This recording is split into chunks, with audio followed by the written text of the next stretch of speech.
Nah, jadi BMC itu cara mendefinisikan gitu ya, atau memilih, boleh saja gitu ya, memilih.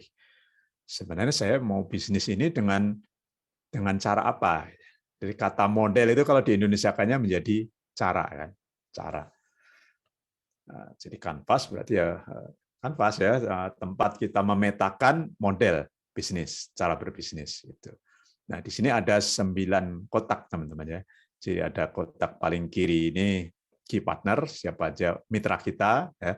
Di sini aktivitasnya apa saja, key activity, resource-nya sumber daya kita apa, yang kunci-kunci saja. Jadi yang harus didefinisikan dulu. Key itu artinya yang penting ya, yang kunci.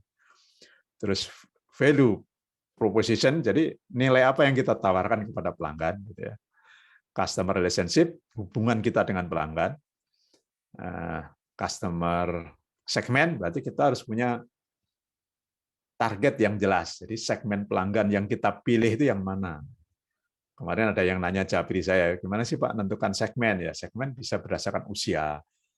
Oh, saya hanya melayani pelanggan pria. Itu namanya dari 2 segmen jenis kelamin yang saya pilih hanya pria. Itu namanya memilih segmen atau targeting gitu ya.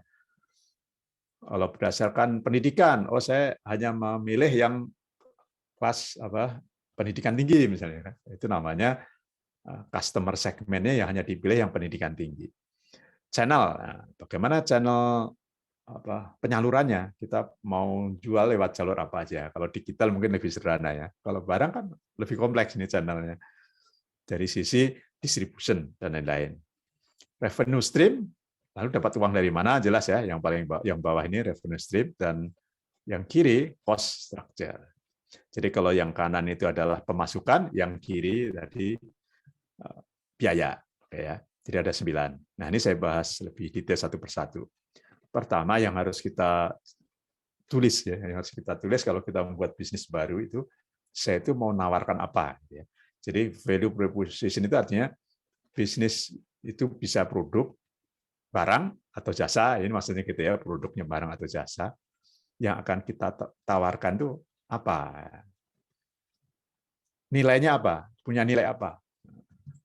Itu maksudnya value proposition ya. Jadi dalam istilah marketing kadang disebut P itu ya, produk. Produk apa yang mau kita tawarkan? Price-nya gimana? Nah, ini di sini bagiannya ya. Meskipun nanti dibahas kembali ketika kita revenue, menentukan pemasukan itu dari jual barang.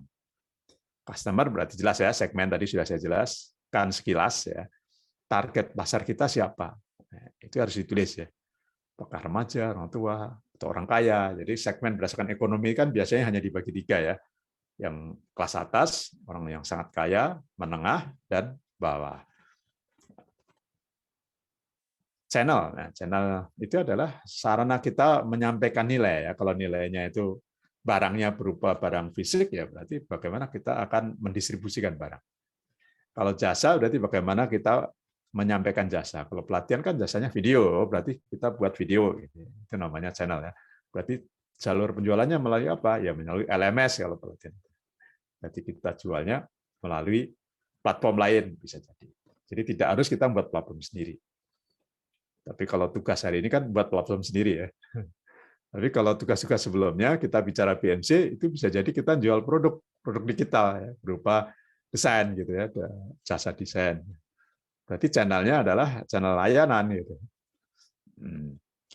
Yang berikutnya apa? Relationship ya kita harus bangun hubungan dengan pelanggan. Jangan sampai orang yang tadinya sudah kita kita tarik gitu ya, kita promosi terus dia berminat, dia kirim email atau kirim WhatsApp atau Telegram, ya itu harus terus dihubungi gitu. Nah, bagaimana kita mau menghubungi mereka itu harus didefinisikan. Oh, kita melalui web saja itu.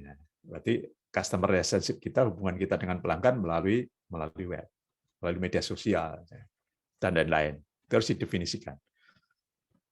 Nah, yang key activities tadi ya, kegiatan aktivitas kita itu apa ya, harus ditulis dengan jelas ya. Jadi bagaimana kita mengelola bisnis aktivitas ya. Kalau berupa barang berarti kan ada produksi, ada bahan. Nah, activity itu bisa sangat luas tergantung produknya memang ya. Kalau perlu ada packaging ya, bahkan termasuk branding tadi di sini letaknya. Activities membranding karena barang kita banyak berarti kan kita harus menentukan merek setiap barang itu. Kemudian bagaimana marketnya dan ngirimnya. Tapi kalau bicara digital berarti ya merek produk digitalnya, packagingnya ya packing secara digital ya, produk digital bukan packing secara fisik. Terus bagaimana masuk ke pasar internet, kita harus punya apa ya tadi ya untuk jualannya misalnya, untuk produksi maupun berjualan dan lain-lain. Yang kiri source berarti sumber daya yang kita miliki. Ini biasanya nomor satu orang ya kalau jasa. Nah, digital banyak jasa kan, berarti orang. Tapi tidak hanya orang. Kalau kita akan membeli franchise, berarti ada sumber yang datangnya dari pihak lain. Tapi bisa juga sumber daya itu berupa peralatan yang kita miliki, teknologi yang telah kita miliki, gitu ya. Itu kalau digital, pembuatan produk digital ya. Jadi kalau barangnya fisik bisa jadi gedung, ya. Tidak hanya peralatan untuk kerja, tapi infrastruktur dalam bentuk fisik. Biasanya disebut apa? Prasarana, ya, kayak gedung, tanah, ya, gudang, gitu. Kalau barang ya. Dan partnership, nah ini penting ya, partnership. Siapa saja yang terkait mitranya itu kita bermitra dengan siapa aja. Gitu. Nah, jadi sekarang kan trennya itu adalah kemitraan atau bersama, gitu ya. Jadi sinergi. Kalau zaman dulu kan bersaing untuk saling mematikan. Nah, kalau sekarang itu bukan, lebih banyak bersaing secara sehat, jadi saling mengisi. Meskipun tetap ada ya, persaingan tetap ada gitu. Kalau produknya memang sejenis ya bisa jadi bersaing, tapi tidak seluas zaman dulu gitu ya, sebelum era digital gitu ya. Jadi musuh itu banyak gitu, saingan dalam pengertian untuk saling mematikan. Kalau sekarang lebih ke blue ocean, blue ocean istilah bahasa Inggrisnya, laut biru. Jadi bukan saling mematikan, karena laut biru yang luas itu banyak peluang bisnisnya, jadi bisa mengisi dan saling melengkapi. Maka platform yang kita bahas hari ini itu karena semua berbisnis yang saling melengkapi. Oke, oh ya terakhir tadi yang kaitannya keuangan ya, ada dua yang bawah tadi ya. Yang di kanan adalah revenue stream, kita akan mendapatkan pemasukan dengan cara apa? Dengan sewa atau jual beli atau iklan gitu ya, itu namanya revenue. Kita dapat uang dari mana dan biaya itu akan muncul dari mana saja. Karena ada operasional tadi kan, ada apa? Activity, key activity.